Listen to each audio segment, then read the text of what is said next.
سراب فيه تهت وعلى وجهي شظايا ندم فيه انتهيت رب إني لك عدت من سراب فيه تهت وعلى وجهي شظايا ندم فيه انتهيت.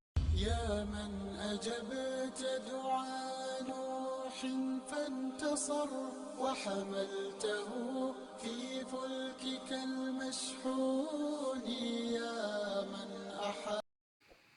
إخواني أخواتي، السلام عليكم ورحمة الله وبركاته. مرحبا بكم في فيديو جديد ووصفة جديدة. اليوم إن شاء الله غادي نصايبو بيتزا بيتزا بالدقيق الكامل، أي فرينة كومبلي، وغادي نطيبوها إن شاء الله في جوج فران مختلفين، فران كهربائي وفران ديال الغاز، وغادي نشوفو النتيجة ديال كل فران فيهم. ولهذا إن شاء الله أنا بالنسبة لي غادي نعجن، حيت في الخدمة غادي نعجن العجينة ديال 5 كيلو. فانا غادي نعطيكم المقادير ديال 5 كيلو، وفي صندوق الوصف غادي نكتب لكم ديال 5 كيلو وديال الكيلو. ولهذا غادي نحتاجوا المقادير التاليه: البيكا. في صندوق الوصف غادي تلقاو الفيديو، اللينك ديال الفيديو ديال كيفاش تصاوب البيكا. وغادي نحتاجوا الفارين الدقيق الكامل، اي فرين كومبلي. نحتاجوا الماء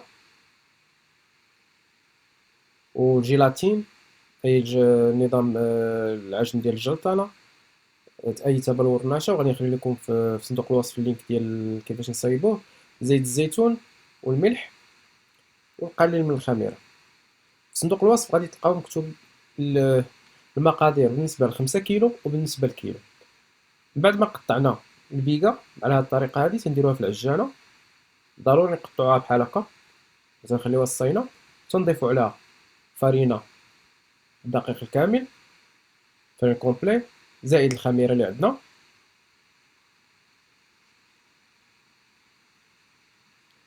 والجيل ديالنا اللي كنا مصايبين حتى هو تنضيفوه، و تندورو الماكينه على السرعه رقم 1، وتنضيفو تقريبا 70% ديال الماء اللي عندنا، و30 الاخرى غادي نضيفوها من بعد على مراحل شويه بشويه، وتنخليوها تعجن لمده تقريبا من 3 حتى 4 دقائق. بما تجمعات العجين كما هكا، كما تشوفوا فاش تجمع العجين بحال هكا في السرعه رقم 1، تنضيفوا الملح، تنضيفوا الملح وقليل من الماء، تنخليوها حتى تشرب هذاك الماء. فاش تشرب هذاك الماء تنديروا السرعه رقم 2، اي السرعه القصوى ديال العجانه ديالنا،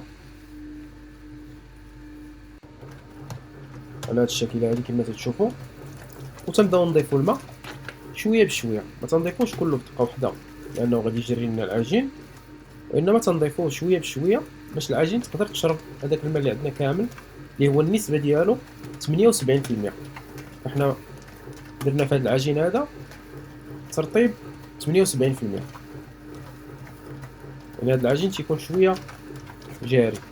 وبما ان احنا عجننا بالعجين انتغرالي، فهو العجين الدقيق الكامل فهو تيشرب الماء.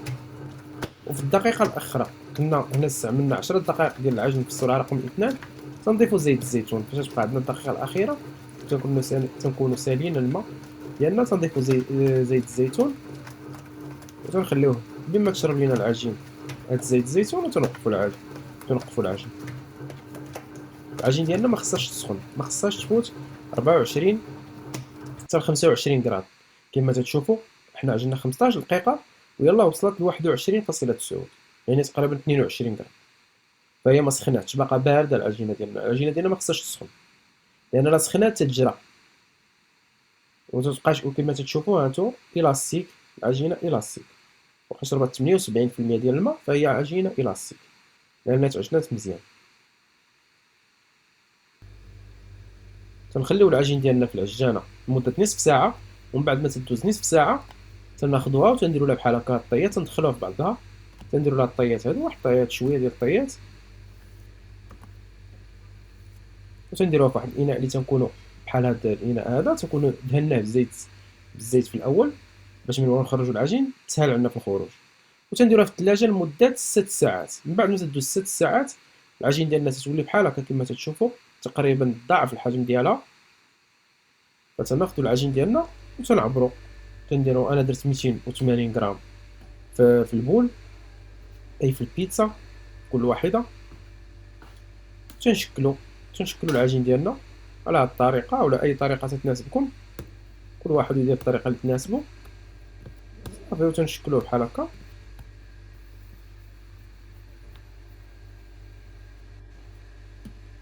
ومن بعد ما نساليو التشكال ديال البيتزا ديالنا تنديروهم في اناء اللي مخصص لهم، ومن بعد تندخلوهم للثلاجه وتنخليوهم لمده 18 ساعه حتى 24 ساعه، عاد ممكن نبداو نصاوبوا البيتزا ديالنا.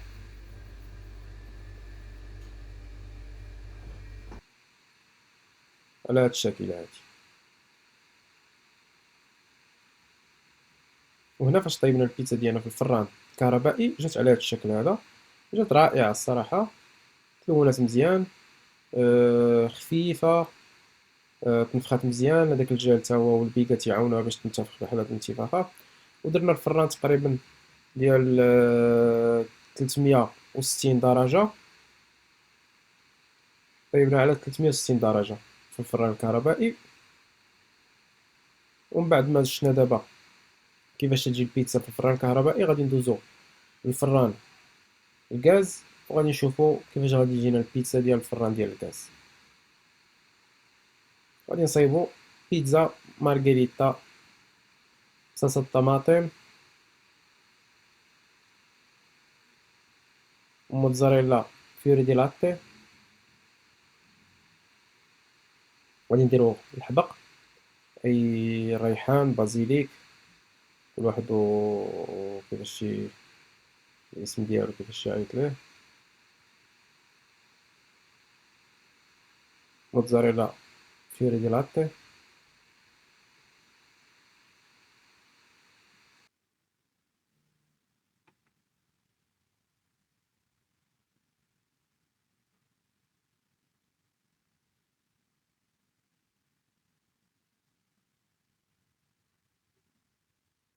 وكذلك انا ضفت البارميجانو اي بارميزون، فرماج البارميزون لانه تعطي واحد البنه، هذا اختياري.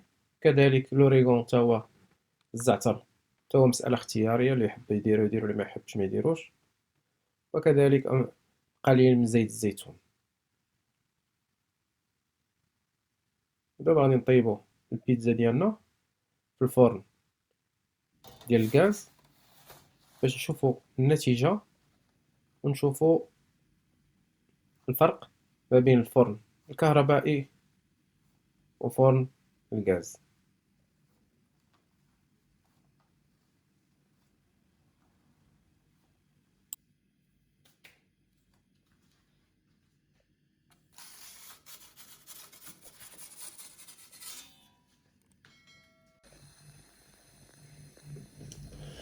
وهذه هي النتيجة النهائية ديال البيتزا ديالنا كما تشوفوا.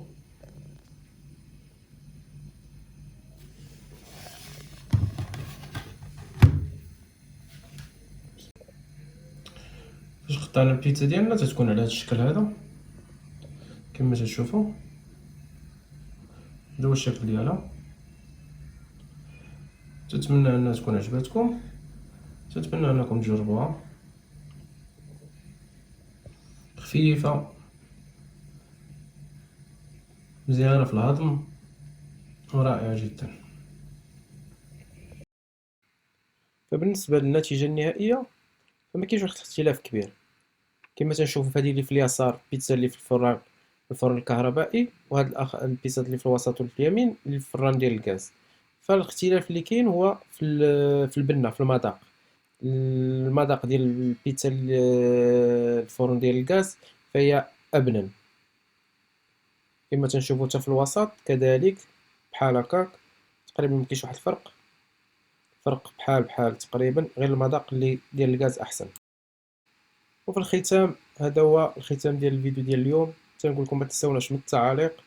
تنضرب لكم موعد في الحلقه القادمه وفيديو جديد ان شاء الله. والسلام عليكم ورحمه الله وبركاته. يا من أجبت دعاء نوح فانتصر وحملته في فلكك المشحون. يا من